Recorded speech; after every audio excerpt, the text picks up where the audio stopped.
Արդեն մի քանի ժամ է ինստագրամյան հարթակում ողողված են Խազեր մրցանակաբաշխությունից մի շարք կադրեր։ Հայ հայտնիները մեկը մյուսին հերթ չտալով հրապարակումների տեսքով է հանդես գալիս, ցույց տալիս մրցանակները, որոնց արժանացել են, այն տեսքը, որով որ ներկայացել են երեկոյի ընթացքում, երեկոյի գեղեցիկ և հիշարժան պահերը և այդպես շարունակ։ Ամերիկայի Միացյալ Նահանգներում բնակվող Արա Ղազարյանն ինստագրամյան հարթակում մի քանի հրապարակումով է հանդես եկել, այդպիսով նշելով, որ իր հետևորդները սպասում են և հարցնում են, թե ինչ կարծիք ունի ինքը Խազեր մրցանակաբաշխության վերաբերյալ։ Արա Ղազարյանը չափից շատ է գնահատել հայ հայտնիների տեսքը կարմիր գորգին, նշելով, որ կարծես թե գյուղից քաղաք եկած լինեին և չհասկանային արդյոք ինչ տեսքով պետք է ներկայանային։ Արա Ղազարյանը նաև մի շարք քննադատություններ է հնչեցրել տարբեր մրցանակներ ստացողների և արդար և անարդար լինելու վերաբերյալ։ Ներկայացնում ենք վերջինիս խոսքը հաջորդիվ առանց մեկնաբանության։ Հիմա քանի որ իմ հետևորդները անդադ ասում են ձեր կարծիքը, մի քանի խոսքով փորձեմ այսպես ներկայացնել իմ կարծիքը մրցանակաբաշխության հետ կապված։ Նախ սկսեմ Red Carpet-ից։ Red Carpet-ը մի քիչ ումզառազում էր եւ մի քիչ overdose էր, ամենադեպս ինձ այդպես թվաց։ Չափից զգացումը երբեմն կորցրած արտիստներ ունեին, ովքեր ինչքան հնարավոր տարածաշրջանում բմբուլներ եւ փայլփլուն բաներ կար լցրել էին իրենց վրա։ Հաճախ Red Carpet-ի կամ մրցանակաբաշխության հետ որևէ աղերս չունեցող լուքեր էին, որը իհարկե ինձ այնքան էլ դուր չեկավ։ Այդ առումով ունենք դեռևս X-եր ու դրանք շատ են։ Այն լինում են գյուղում փակված երեխեք, որ գալիս են քաղաք ու ազատություն են ստանում ու միանգամից չեն իմանում որտեղից սկսեն, ինչ անեն, մազեր ներկեն, աչքերը քսեն, կարճուկա հագնեն, այ նման տպավորություն էր մասնակիցներից շատերի լուքերի հետ կապված, որ ամեն ինչ ուզել էին այդ օրը անեին ու արդյունքում ստացվել էր անճաշակություն։ Ով դուրս եկավ առանձնացնեմ Էրիկին և Լանային, իրանց լուքերը ինչ շատ դուր եկան, կոկիկ էր, թանկ էր, շքեղ էր, Red Carpet-ին հարիր էր ու շատ հարմար էր։ Այդ Էրիկն ու Լանան իմ համար Red Carpet-ի շատ գեղեցիկ լուքերով ներկայացած երկու մասնակիցներն էին։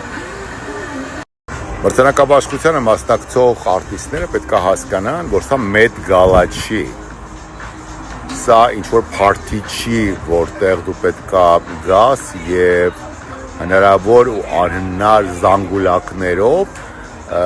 զարմացնես մարդկանց։ Սա մրցանակաբաշխություն է, ժողովուրդ։ Հետո մի շատ կարևոր պահել կա։ Ավետ Բարսեղյանը, եթե անգամ ամբողջ պրեգոմեշի կոլեկցիան կախի իր վրա ու դուրս գա, դա շատ օրգանիկ է նայվում և մենք սովոր ենք տեսնել այդ մարդուն նման էքսենտրիկ դրսևորումներում, որովհետև ինքը Ավետ Բարսեղյանն է և ունի իր ուրույն ոճը և այդտեղ կեղծ որևէ բան չի լինելու, բայց երբ առանձին վերցրած երգիչ-երգչուհիներ փախնում են իրենցից և միայն այսպես վառ երևալու համար գնում են ինչ-որ էքսպերիմենտների, դա երբեմն ծիծաղելի է լինում։ Նաև ինձ դուր եկավ Նազենի Հովհաննիսյանի առաջին լուքը Red Carpet-ի, իսկ դահլիճում նա այնքան էլ չգերեց ինձ։ Կամո Թովմասյանը շատ գեղեցիկ ու թանկ տեսք ուներ Red Carpet-ը վարելու ժամանակ, ինչը չի ասի իր կոլեգայի մասին, Լուիզա Ներսիսյանի մասին, ինչի մասին էր նրա պարիկն ու հագուստը, ինչ էր նա խորհրդանշում և ազդարարում, ինչ էր ումը ուզում ապացուցել, այդպես էլ պարզ չեղավ։ Red Carpet վարող հաղորդավարները հիմնականում շատ ավելի զուսպ են լինում, որովհետև նրանք չի ասի երկրորդ պլանում պետք է լինեն, բայց ամենայն դեպս պետք է ներկայացնեն հյուրերին և հյուրերի հագուկապը, և իրենք իրենց այդ ամեն ինչով չպետքա ստվեր նետեն եւ փակեն այն մարդկանց, ում հետ իրենք ինտերվյու են անում։ Նայեք, խնդիրը ինչու՞մ է։ Մեր հայ դիզայներները երբեմն որոշում են նմանացնել կամ նմանակել հայտնի բրենդերի, մոռանալով, որ այնտեղ աշխատում են հսկայական խմբեր ու նույն այդ սկյապարելին, երբ որ իրար լուքերը ստեղծում է, այնտեղ թիմը աշխատում հսկայական։ Երբ որ արվում է նմանակում, դա ավելի շատ դառնում է դպրոցի աշխատանքի ուսուցման դասի ժամանակ ստեղծված ինչ-որ մի բան, այսինքն հիմքում սիրողական վիճակն է լինում, սիրողական վիճակն է լինում։ Այնպես որ այդ over ակտը եւ over վիճակը երևի թե պետքա հասկանալի պատճառներով մերժվի մեզանում եւ դա պետքա լինի թույլատրելի այն մարդկանց համար, ում դա սազում է։ Նայեք, խնդիրը ինչու՞մ է։ Երբ դու ուզում ես շատ փախնել ու վստահում ես քո անսահման երևակայությունը հայ դիզայների, երբեմն իրականությունը եւ երևակայությունը իրար հետ որևէ աղերս չեն ունենում։ Մեկ այլ բան է նկարել, մեկ այլ բան է դա իրականացնել։ Այդ պատճառով օրինակ ես մեր մրցանակաբաշխության ժամանակ երբ ունեի 3 լուքեր, իմ առաջին լուքը, որը չափազանց դասական էր, այնտեղ բան չկար անելու, սև դասական կոստյում էր, լայն օծիկներով, մի քիչ լայն կաբատով, ես վստահեցի Վիլյամին, որովհետև Վիլյամը 100% դա կարող է իրականացնել, հայ դիզայներ, բայց այ թիկնոցով պիջակս որևէ հայ դիզայները ես չէի կարող վստահել, որովհետև դա խեղճատակություն կդառնար, եթե իրականացնեին որևէ հայ դիզայներ։ Դա արդեն Fendi էր, պատրաստի պիջակ էր։ Ինչպես նաև երրորդ լուքը, սև սպիտակ, դա արդեն off-white էր։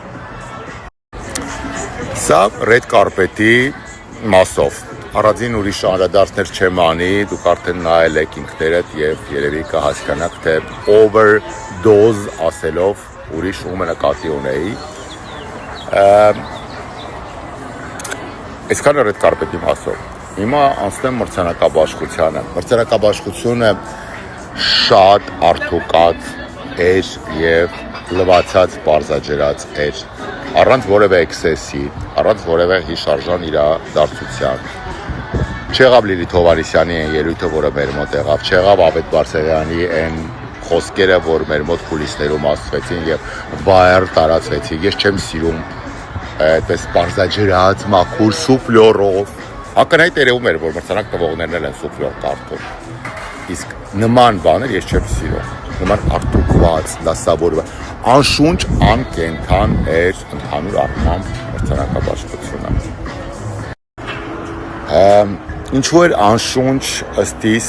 անշունչ էր, որովհետև չկային այն մասնակիցները, ովքեր պետքա լինեին, չկար այն անկեղծությունը, որոնք պետքա ապահովեին այդ մասնակիցները։ Ես ինքս քվեարկողների թվում եմ եղել, այս տարի չեմ քվեարկել,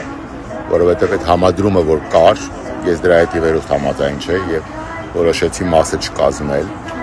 Ինչ է նշանակում Տաթև Ասատրյանին ֆոլք երգչուհի։ Տաթև Ասատրյանը պետք է լիներ տարվա երգչուհի։ Իսկ ով ասում, որ Տաթև Ասատրյանը փոփ երգչուհի չի։ Իսկ որն է փոփը, որտեղ է այդ սահմանը, ով է դնում այդ սահմանը։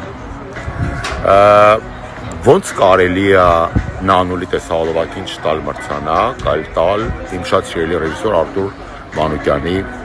նկարած ամենաշարքային տեսահոլովակներից մեկին Վարդավառին։ Դա ինչ մի տարվա տեսահոլովակ։ Նայեք, Սոնա Ռուբենյանին ինձ շատ ոչ մեկ թող չսիրի։ Արտուր Մանուկյանին եւս, բայց չտալ տեսահոլովակի, լավագույն տեսահոլովակի մրցանակը 3 ներկայացրածներից ասենք Նանուլի տեսահոլովակին այլ տալ սրան, դա մեղմ ասած անարդար է։ Կամ ակադեմիայի անդամները կոմպետենտ չեն։ Գիտեք, իմ մոտ տպավորություն է ստեղծում, որ լավ աղջկա սինդրոմով, սիրված աղջկա սիրված արվեստագետի սինդրոմով Սոնան ինչ ամանակարգում է ներկայանա, ակադեմիայի անդամները մեխանիկորեն քվեարկելու են իր օգտին, որտեղ բոլորը սիրում են Սոնային։ Բայց սա պրոֆեսիոնալ մոտեցում չի։ Հասկանում եք։ Սա պրոֆեսիոնալ մոտեցում չի։ Ես ինքը հիմա Սոնա Ռուբենյանի թեման շարունակեմ։ Ստացել է երգ, տարվա լավագույն երգ նոմինացիայում Սոնա Ռուբենյանի էլի երգերից մեկը, որի վերնագիրը ես չէի լսել, երգը չէի լսել, որովհետև չեմ քվեարկել, երբ որ քվեարկել լինեի, կամտնեի ամեն ինչ հերթով լսեի, նայեի նոր գնահատականներ տալ, բայց քանի որ հրաժարվել էի քվեարկությանը մասնակցելուց, իսկ երգի անունը չէի լսել։ Ստանում է տարվա երգ։ Արամ է Դիլիթ, չեն ստանում տարվա երգ, լուրջ եք ասում, 300-ից ավել ակադեմիայի անդամներ, ովքեր քվեարկել են եւ մասնակցել են լուրջ Արամեի եւ Դիլիթի երգը տարվա երգ չի, ասենք միկրովալնովկան միացնում էինք, այդ երգներ հնչում ու մինչև այսօր հնչում է։ 3 հարսանիքին, այդ հարսանիքի մասնակցում այդ երգը Մեքսիկոյում հնչում էր, տարվա երգ չի ինքը։ Չգիտեմ։ Արամ MP3-ին ուզում հասկանալ ինչ է արել 2025 թվականին, վաու, ինչ է արել երկարվեստում, որ դրան տալիս եք տարվա լավագույն երգիչ։ Քվեարկում եք, առաջադրում եք, հետո ակադեմիայի 300-ից ավել անդամներ քվեարկում եք։ Բացատրեք ինձ հասկանամ ինչ է արել, բացի շատ հաջող կերպով վիտամին ակումբի ներկայացումներին մասնակցությունից եւ հետ վերադարձից վիտամինի թիմ